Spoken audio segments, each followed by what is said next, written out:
Deutsche Bank National Trust Company versus Barnett from the Supreme Court of New York. Another perfect example of why if you understand securitization and how to use it, you'll never lose in court.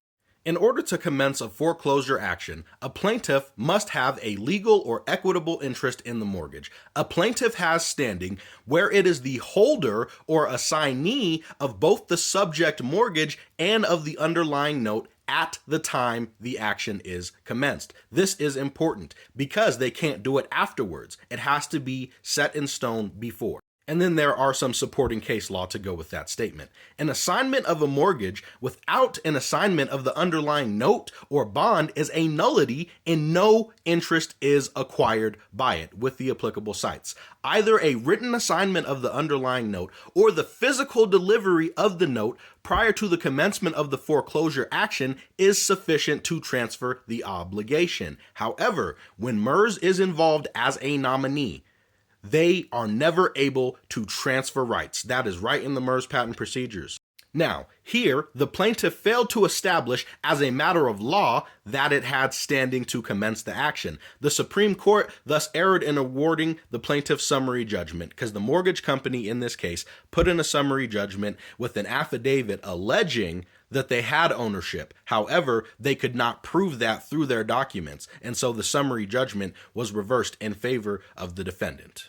Contrary to the contention of the defendant, Joel C. Barnett, an affidavit made by the plaintiff was not required since the plaintiff was not proceeding upon Barnett's default. However, the documentation submitted failed to establish that prior to the commencement of the action, the plaintiff was the holder or assignee of both the note and the mortgage. The plaintiff submitted copies of two different versions of an undated allonge. Look up what an allonge is, which was purportedly affixed to the original note pursuant to UCC 3-202. So for anybody saying the UCCs don't apply in these cases, you're ignorant. Now, last thing I want to cover from this case. The plaintiff also failed to establish that the note was physically delivered to it prior to the commencement of this action.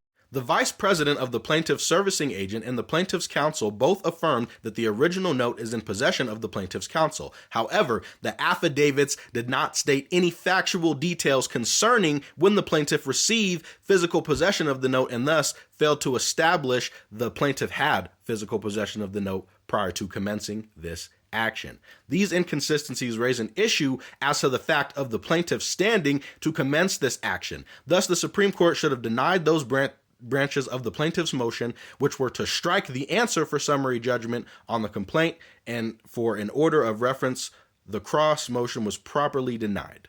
This is why a securitization audit is so powerful, because you can prove the chain of title fraud, and they will not be able to prove that they have standing to foreclose on your home.